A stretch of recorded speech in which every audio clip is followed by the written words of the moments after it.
Example number third ये बोलता है, एग्जाम्पल नंबर थर्ड में लिखा हुआ है दर्शाइए कि एक धनात्मक विषम पूर्णांक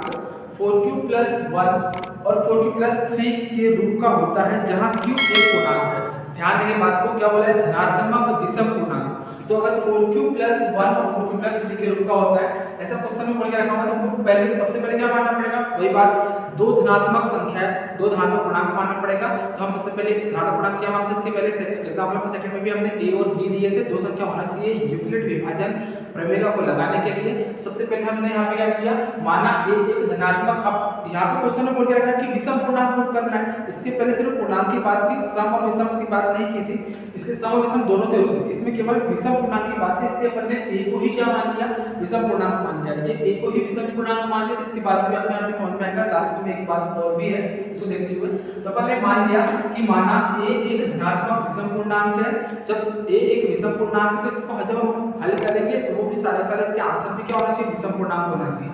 जब माना a एक धनात्मक विषम पूर्णांक है तथा दूसरी संख्या अपन ने दो संख्या होनी चाहिए, दूसरी संख्या क्या मानी, b = 4। b = 4 क्यों लिया, बात ध्यान रखेंगे, क्वेश्चन में बोला है कि 4q + 1 और 4q + 3 दिया हुआ है। अगर हम यूनिट डिवाइड करने की बात करें तो a बराबर क्या होता है, bq प्लस कितना होता है, r होता है, जिसमें आपको क्लियर दिख रहा होगा कि q का जो यहाँ पे गुणांक है, q के सामने क्या है, q के सामने जो होता है उसको बोलते हैं गुणांक, तो q के सामने यहाँ पे b है और यहाँ पे b की जगह पे कितना है, 4 है, मतलब b की जगह पे यहाँ पे आपको 4 देके रखा हुआ है, तो b का मान कितना हो जाएगा, 4। इसके पहले वाले में b का मान कितना था, 2 था, वहाँ पे 2 क्यों लिखा था, इसलिए अब b का मान इस तरीके से निकालेंगे। तो अपने यहाँ पे यूनिट डिवाइड करने का से तुलना करके यहाँ पे b का मान देख लिया, 40 + 1 बोला है, इसलिए b का मान ले लिया 4। दो संख्या आ गई, पहली संख्या a का मान a रहेगा, b का मान क्या रहेगा, 4। a हमेशा बड़ी संख्या रहेगी, इसलिए बड़ी संख्या को छोटी संख्या से भाग देंगे, छोटी संख्या हमारे पास में कितना है, 4 है b का मान। जब हम 4 से a में भाग देंगे, कुछ q बार भाग जाएगा, q बार भाग जाने पर इसमें कुछ ना कुछ अपन माइनस करेंगे, जो भी संख्या यहाँ पे आएंगे, क्योंकि भी हम यहाँ पे 4 से ऐसा पढ़ा पड़े कि a आ जाए, ऐसा कुछ पॉसिबल नहीं है, तो अपन इसको मान लेंगे q बार भाग जाएगा, r कुछ ना कुछ यहाँ पे शेषफल बचेगा, और शेषफल जो आएगा वो हमेशा छोटा होता है, जिससे जिससे हमने भाग दिया उससे, मतलब कि 4 से हमेशा छोटा होगा, तो शेषफल 4 से छोटी संख्या होगी, 4 नहीं हो सकता, 4 से छोटी संख्या कौन सी हो सकती है पॉसिबल, तो 0 हो सकता है, या फिर 1 हो सकता है, या फिर 2 हो सकता है, या फिर 3 हो सकता है। धनात्मक तो हो नहीं सकता, और 3 के बराबर में 4 जब 4 के बराबर होगा तो 4 से 4 में भाग चले जाएगा, इसलिए 4 से छोटा ही होगा, तो रिमाइंडर हम हमेशा इससे छोटे लेंगे, 0 1 2 3, ये हमारे पास 4 रिमाइंडर पॉसिबल है। तो यूनिट डिवाइडर करने के इसमें लगा के क्या लिखेंगे, जिसमें भाग दिया उसको पहले लिखते हैं a लिख लिया, बराबर किससे भाग दिया, 4 से भाग दिया, कितने बार भाग दिया उसको गुणा करते हैं, 4 का क्यूब गुणा 4q, प्लस में लिखते हैं रिमाइंडर कितना, r, शेषफल r, और जहां पे r का मान कितना है, 0 है, 1 है, 2 है और 3 है, इस तरीके से हमने लिख दिया। अब हम यहाँ पे क्या करेंगे, यहाँ पे r की जगह पे ये पूरे चारों मान रख कर a के मान निकालेंगे, तो हमने a का मान यहाँ पे रखा, मान लो तो a बराबर 4q प्लस r की जगह पे क्या रख दो, 0 रख दो, तो a बराबर कितना आ जाएगा, 4q आ जाएगा, मतलब कि आपने a बराबर 4q प्लस r आपके पास में है, इसमें चारों मान रखना है, a बराबर 4q, पहले r के प्लेस पे आप 0 पुट करोगे तो कितना आ जाएगा, 0, मतलब कि 4q आ जाएगा, तो 0 का प्लस करने से कोई मतलब है नहीं। फिर a बराबर 4q प्लस r के प्लेस पे कितना रखना पड़ेगा, 1 रखना पड़ेगा, तो a की वैल्यू 4q प्लस 1 हो जाएगी। फिर a बराबर 4q प्लस r के प्लेस पे 2 रखोगे तो 4q प्लस कितना हो जाएगा, 2 हो जाएगा। फिर a बराबर 4q प्लस r के प्लेस पे 3 रखोगे तो 4q प्लस 3 हो जाएगा। इस प्रकार हमारे पास में 4q plus 1, 4q plus 2, 4q plus 3, हमारे पास 4 मान आ गए किसके, a के।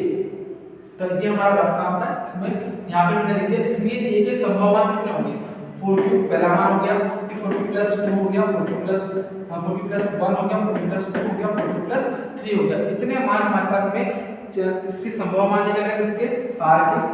सॉरी a के। तो 4 मान हमारे पास संभव मान, जब हमने दो संख्या ली तो 4 मान हमारे पास में आ गए, और हमने मान लिया कि a क्या है, धनात्मक विषम पूर्णांक है, तो इससे जो निकलने वाले जो आंसर है वो भी क्या होना चाहिए, विषम धनात्मक विषम पूर्णांक ही होना चाहिए। लेकिन आप देख पा रहे हो कि यहाँ पे 4q और 4q प्लस 2, 4q और 4q प्लस 2 दोनों में 1:1 कितना है, 2 है, मतलब कि यहाँ पे 2 से भाग पूरा चले जाता है, इसलिए 4q और 4q प्लस 2 तो सम पूर्णांक है, विषम पूर्णांक हो ही नहीं सकते। जब ये विषम पूर्णांक नहीं हो सकते तो हमने यहाँ पे क्या बोल दिया कि चूंकि a एक विषम पूर्णांक है इसलिए यह 4q या 4q प्लस 2 के रूप का नहीं हो सकता, क्योंकि 4q और 4q प्लस 2 में 2 एक उभयनिष्ठ गुणनखंड है, इसमें 2 से पूरा भाग जाता है, इसलिए ये सम पूर्णांक नहीं हो सकते, सॉरी ये विषम पूर्णांक नहीं हो सकते। ये विषम नहीं तो क्या होगी, ये सम हो जाएंगे, क्योंकि इसमें के रूप का नहीं हो सकता, क्योंकि दोनों 2 से क्या है विभाज्य, मतलब कि 2 इसका एक उभयनिष्ठ गुणनखंड है, ये लिख सकते हैं, या फिर 2 से विभाज्य ये लिख सकते हैं। इसलिए कोई भी धनात्मक पूर्णांक, कोई भी धनात्मक विषम पूर्णांक किसके रूप का होगा, जब ये 2 के रूप का तो हो नहीं सकता, 4q और 4q प्लस 2 के रूप का हो नहीं सकता, तो हमारे पास 4 आंसर में से 2 तो हमने बोल दिया कि ये सम है, तो बचे हुए क्या हो जाएंगे, विषम हो जाएंगे, इसलिए हमने बोल दिया कि इसलिए कोई भी धनात्मक विषम पूर्णांक 4q प्लस 1 और 4q प्लस 3 के रूप का होगा। बस इतना करना है आपको, और ये वेरी मोस्ट आईएमपी क्वेश्चन है, आपका लगातार 4 अंकों के लिए क्वेश्चन बन रहा है, 4 अंकों के लिए क्वेश्चन लगातार पेपर में पूछा जा रहा है, तो आप इसको अच्छी तरह कर लेंगे, इसको अच्छी तरह नोट कर लें, और ये क्वेश्चन को आप 3 से 4 बार वीडियो में बार देखें, और इसको कॉपी में करके देखें, प्रैक्टिस करें। जितना ज़्यादा बार आप कॉपी में लिख के इसकी प्रैक्टिस करोगे, इसके मैथ्स की बार अपने मन से भी करके देखो, 1-2 बार इसको वीडियो को देखो, समझ लो, उसके बाद में मन से अपने करके देखेंगे तो आपको आसानी से मैथ्स समझ में आएंगे, मैथ्स बनेंगे भी। आपको ऐसा लगता है कि मैथ्स में हमको बहुत, इससे आपको ऐसा थोड़ा बहुत डर लगता होगा कि हमसे ये नहीं बनेगा, नहीं बनेगा, आप कोशिश करो, बार प्रैक्टिस करो, मैथ्स आसानी से बनता है, मैथ्स से बहुत ही आसान होता है, ठीक है। इसके बाद देखते हैं एग्जाम्पल नंबर 4, और ये वाला क्वेश्चन बहुत ही इंपॉर्टेंट रहेगा, इसको आप स्किप नहीं करेंगे, इसको आप अच्छे से कंप्लीट कर लेंगे। चलिए देखते हैं एग्जाम्पल नंबर 4।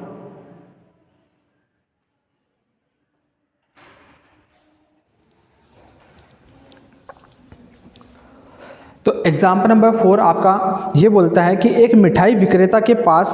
420 काजू की बर्फियाँ है और 130 बादाम की बर्फियाँ, मतलब कि 420 कितनी काजू की बर्फियाँ है, 130 क्या है, बादाम की बर्फियाँ है। वह इनकी ऐसी ढेरियाँ, मतलब कि काजू और बादाम की 2 प्रकार की बर्फियाँ है, 420 और कितना है 130 बादाम की बर्फियाँ है। वह इसकी ढेरियाँ बनाना, मतलब कि एक के ऊपर एक, एक के ऊपर एक के ऊपर एक के ऊपर एक, इस तरीके से रखना चाहता है वो अलग अलग काजू और बादाम की बर्फियाँ। वह इन ढेरियों को वह इनकी ऐसी ढेरियाँ बनाना चाहता है कि प्रत्येक ढेरी में बर्फियों की संख्या क्या हो, समान, मतलब कि ये इसमें भी 10 हो, इसमें भी 10 हो, इसमें भी 10 हो, इसमें भी 10 हो, या 15 की ढेरियाँ बन जाए, या 10 की ढेरियाँ बन जाए, मतलब कितने कितने की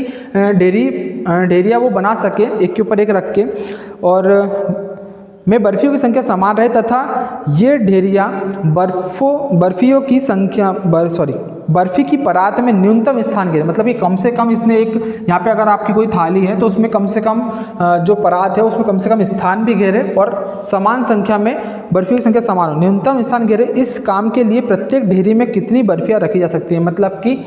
जो यहाँ पे प्रत्येक ढेरी बनाएंगे उसमें ये जगह भी कम घेरे, और जो हम ढेरी रख रहे हैं उसमें क्या कितने कितने की समान ढेरी भी आना चाहिए, मतलब कि ये कम नहीं होनी चाहिए, ये 10 की बना रही थी, ये भी 10 की बनना चाहिए, ये भी 10 की बनना चाहिए, 10 की बनना चाहिए, और स्थान भी कम घेरे और समान कम से कम स्थान घेरे। कितना स्थान घेरे कि हम कितने कितने की ढेरियाँ बनाएंगे, जगह वो कम घेरे। तो आपको इसके लिए क्या करना होगा, कम से कम की बात है, तो क्या निकाल लेंगे यहाँ पे हम इसका यूक्लिड विभाजन प्रमेय लगाएंगे, और एचसीएफ कम से कम निकालने के लिए क्या कर लेंगे यहाँ पे एचसीएफ। तो क्या करेंगे, 2 संख्या दी है हमारे पास में, तो हम सबसे पहले लिख लेंगे प्रत्येक ढेरी में बर्फियों की संख्या, हमको यही याद करना है, प्रत्येक ढेरी में बर्फियों की संख्या बराबर एचसीएफ ऑफ 2 संख्या कौन सी हमारे पास में 420 और 130, 420 और 130 जो 2 संख्या दी है इनका सिंपल सा एचसीएफ ज्ञात कर लेना है, और ये इसका आंसर हो जाएगा। जो इसका एचसीएफ आएगा वही इसका आंसर होगा। तो हमने यूक्लिड विभाजन प्रमेय से एग्जांपल फर्स्ट में एचसीएफ ज्ञात करना सीखा, वही यहाँ पे लगाएंगे। दोनों में से जो बड़ी संख्या है, तो यहाँ पे हम देख पा रहे हैं यहाँ 420 बड़ा है किससे, 130 से, तो जो बड़ी संख्या होती है उसको हम अंदर लिखते हैं, जब मतलब 420 में हम भाग किससे देंगे, 130 से भाग देंगे, तो 420 में भाग देंगे 130 से भाग दो। तो सिंपल सा है, आप कितने बार पढ़ोगे इसको, 100 या 300, और 3 तिया 9, तो यहाँ पे अगर आप 3 बार इसका पहाड़ा पढ़ो तो आपका 420 से ज़्यादा नहीं आएगा। 3 शून्य 0, 3 तिया 9 और 3 एकम 3, तो 3 बार पढ़ने पर 390 जो कि 420 से कम है, तो हम 3 बार भाग दे सकते हैं। माइनस करेंगे, 0 में से 0 गया 0, 2 में से 9 जाता नहीं तो उधार लेंगे 12 में से 9 गए तो कितना बचेगा 3, एक वापस 4 में 4 का कुछ नहीं, तो यहाँ पे लिखेंगे नहीं, जो कटवट कुछ नहीं लगाना है, ठीक है। अब 30 बच गया। अब यहाँ पे शेषफल 0 आया क्या, नहीं आया। इससे अब याद करने के लिए हम क्या करेंगे, जब तक ये शेषफल 0 प्राप्त नहीं होगा तब तक के हम भाग देते जाएंगे लगातार यहाँ पे। तो अब 30 जो हमारे पास बचा शेषफल, उसका वापस से उसके ऊपर वाली संख्या में भाग देना, मतलब कि इसका हम क्या करेंगे, वापस से 130 में भाग देंगे। 30 का पहाड़ा ऐसा पढ़ो कि 130 से ज़्यादा ना हो, तो 3 चौक 12, 4 बार में 120 आ जाएगा, 5 बार पढ़ेंगे ज़्यादा हो जाएगा। 0 में से 0 जाएंगे कितना बच जाएगा 0, 3 में से 2 जाएगा कितना बचेगा 1, और 1 में से 1 गया तो कुछ भी नहीं, मतलब कि यहाँ पे आपको ऐसा लिखना नहीं है गटवट। तो हमारे पास में शेषफल क्या आ रहा है, 30 से छोटा मतलब कि शेषफल है, मतलब कि 10 शेषफल है इसका। अभी भी ये शेषफल 0 नहीं आया, इसलिए हम फिर से भाग देंगे। तो इस 10 का भाग किस में दोगे, आप वापस 30 में दोगे, तो 10 का भाग आप वापस किस में दोगे 30 में। 10 तिया 30, 3 बार भाग दिया, पूरा चला गया, शेषफल कितना आ गया 0। तो किससे भाग देने पर शेषफल 0 आया, तो 10 से भाग देने पर शेषफल 0 आया। तो इन दोनों संख्याओं का जो एचसीएफ होगा वो 10 होगा, मतलब कि हमको जो ढेरिया बनाना चाहिए जिससे जो परात है उसमें कम से कम स्थान घेरेगी मिठाइयाँ, वो 10-10 के ढेरिया हमको बनाना चाहिए, यही इसका आंसर है। तो अब इसको यूक्लिड विभाजन के प्रमेय के रूप में किस तरीके से लिखते हैं, एग्जाम में कैसे लिखना है आपको उस तरीके से लिखेंगे यहाँ पे। तो इतना तो आपको पूरा एक लाइन से करना ही है। इसके नीचे आप लिखोगे यूक्लिड विभाजन प्रमेय से, यूक्लिड विभाजन प्रमेयिका से, इसको यूक्लिड विभाजन प्रमेयिका के रूप में कैसे लिखोगे, प्रमेयिका से कैसे लिखोगे, जिससे भाग दिया, किसमें भाग दिया 420 में भाग दिया, किससे भाग दिया 130 से, कितने बार भाग गया उसको गुणा करते हैं, 130 गुणित 3 प्लस शेषफल कितना आ जाएगा 30, शेषफल 30 आ रहा। या फिर आप इसको देखो चेक करके भी हमने इसको इसके बराबर क्यों लिखा, ये भी आप चेक कर सकते हो। 13 तिया 39 मतलब 390 हो गया, ये 1 0 लगा देंगे, 390 प्लस 30 कितना हो गया 420, और 420 बराबर होता है किसके 420 के। तो इसको हम इसके बराबर लिख सकते हैं। यही हमारा यूक्लिड विभाजन प्रमेय का भी बोलता है, शेषफल प्रमेय भी यही बोलता है। और यहाँ पे हमारा क्या है, जो शेषफल है वो क्या है, r is not equal to 0, मतलब कि ये अभी 30 है, शेषफल 0 के बराबर नहीं है, इसलिए हमने फिर से भाग दिया। किसमें भाग दिया 130 में भाग दिया, किससे भाग दिया 30 से, कितने बार गया 4 बार, और शेषफल क्या बच गया हमारे पास में, यहाँ पे भाग देने पर 10 बच गया। और ये जो 10 शेषफल है ये भी हमारा 0 के बराबर नहीं है, इसलिए r is not equal to 0 लिख दिया। फिर इसी प्रकार हमने इसके बाद में फिर से भाग दिया, क्योंकि शेषफल हमारा 10 था, तो 10 में हमने फिर से भाग दिया, किससे भाग दिया 30 में भाग दिया, 30 में भाग दिया, किससे भाग दिया 10 से भाग दिया, कितने बार गया, सॉरी हमने 30 में भाग दिया, किससे भाग दिया 10 से, कितने बार भाग गया 3 बार, गुणित 3 प्लस शेषफल क्या आ गया हमारा, भाग देने पर 0 आ गया, तो हमारा यहाँ पे शेषफल आ गया 0, इसलिए r इक्वल कितना लिख दिया हमने 0, और फिर हमने भाग देने की प्रक्रिया बंद कर दी। इसी को हम यूक्लिड विभाजन प्रमेय का बोल रहे हैं। अब इसलिए हम बोल सकते हैं जैसे हमारा शेषफल 0 आ गया तो हम बोल सकते हैं कि इसलिए एचसीएफ ऑफ किसका 420 और 130 का कितना हो जाएगा, किससे भाग देने पर आया 10 से भाग देने पर 0 आया शेषफल, तो हमारा जो इसका एचसीएफ हो जाएगा वो 10 हो जाएगा। ढेरियों की संख्या बताना था तो नीचे आप लिख देंगे अतः प्रत्येक, आंसर लिख देंगे अतः प्रत्येक, और बोर्ड क्लास में आंसर लिखने पे आधा नंबर आपके रहते ही है, जितना अच्छे से लिखोगे उतने ही अच्छे नंबर मिलेंगे, इसलिए आप आंसर जरूर लिखें। अतः प्रत्येक प्रकार की बर्फियों, अतः प्रत्येक प्रकार की बर्फियों के लिए मिठाई विक्रेता, बर्फियों के लिए मिठाई विक्रेता 10-10 की ढेरिया, 10-10 की ढेरिया बनाएगा, 10-10 की ढेरी बना सकता